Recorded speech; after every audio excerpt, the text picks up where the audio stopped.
سورۃ قریش مکی ہے اور یہ 4 آیتیں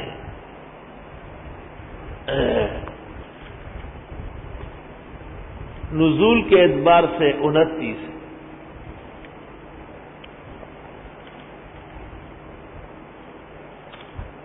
اس صورت میں اہل عرب کو تنبیہ کی گئی کہ تمہیں عزت کعبے کی وجہ سے ہے اور تم رب کعبہ کے بجائے بتوں کی پرستش کرتے ہو، اور 3 چیزیں بالخصوص بیان ہوئی، ایک عبادت مخلصہ رب کے لیے، اور دوسرے جو کا علاج، اور تیسرا دفع خوف، کہ اللہ رب العالمین یہ تینوں، ایک عبادت مخلصہ کر لو اور دونوں فائدے حاصل کرو، ایک تو یہ کہ اللہ تمہاری بھوک ختم کر دے گا، اور دوسرا یہ کہ خطرات ٹال لے گا۔ بسم اللہ الرحمن الرحیم۔ لإیلاف قریش، یہ ایلاف الفت سے ہے،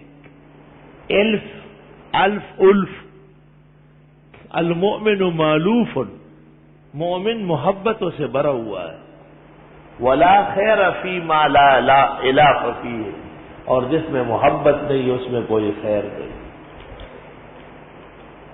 ہم نے قریش کو محبوب بنایا، ہم نے قریش کو خوگر بنایا، ہم نے قریش کے لیے لوگوں کے دلوں میں عزت ڈالی، ایلافہم، خاص قسم کی الفت تھی ان کی، رحلۃ الشتاء والصیف، کہ وہ سفر کرتے تھے سردی اور گرمی میں۔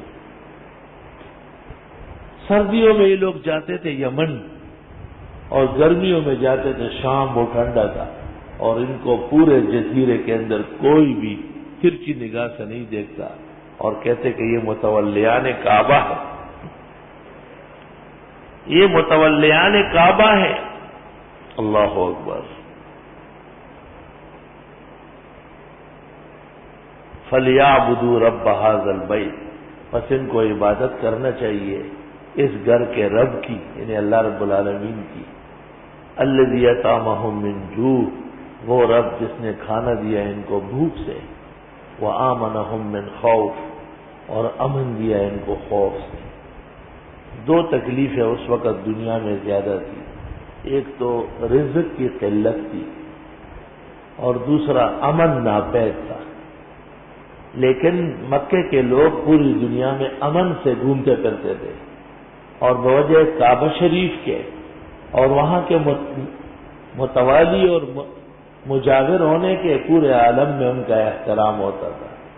تو فرمایا تمہارا احترام تو اس وجہ سے، تو تم عبادت کرو اس گھر کے رب کی۔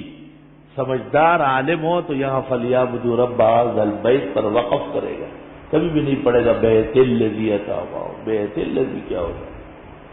یہ تو وہ شخص پڑھتا ہے جس کو قرآن کے ابجد کا پتہ نہ ہو۔ الذی، اللہ وہ ہے، اطعمہم، جو کھانا دے ان کو، من جوع، بھوک سے، وآمنہم من خوف، اور امن دیتا ہے ہر طرح کے خوف سے۔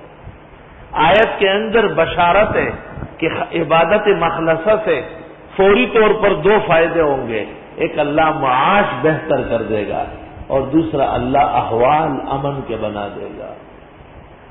تو آیت سے پتہ چلا کہ آج جو رزق کی تنگی ہے، گندم چوری ہو رہا ہے، اور حکومت اور مل والوں کے درمیان جھگڑے اور تصادم ہے، 1 کلو آٹا اور 1 روٹی تلاش کرنا کوئی آسان کام نہیں ہے، اور آئے دن کے خوراک کی چیزوں کے ریٹ چڑھتی رہتی ہے، حقیقت میں لوگوں کی عبادت میں غفلت کی وجہ ہے۔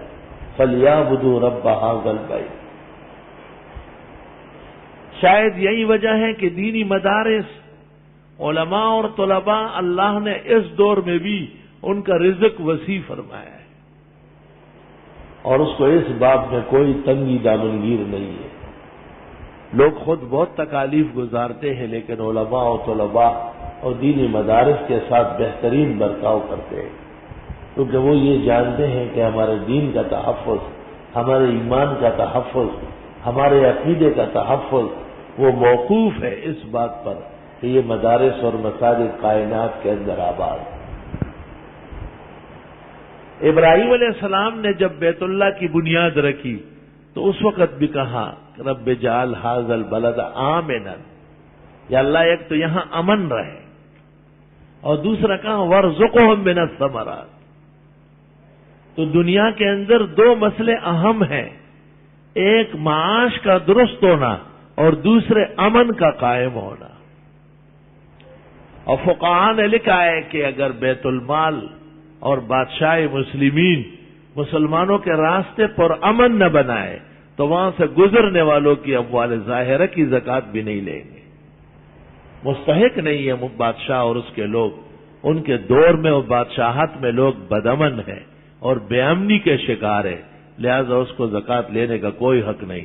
یہاں بینکوں میں زکوٰۃ کے نام پر غنڈہ ٹیکس کٹ رہی ہے، ٹائم پر کٹ گئی ہے، جنرل مینیجروں نے خوب چاندی راتوں کی طرح کمایا اور لوگوں کو رقوم نکال کے دیے، اس سے پہلے جو غافل تھے ان کی رقمیں کٹ گئی زکوٰۃ ہے۔ یہ کون سی زکوٰۃ ہے؟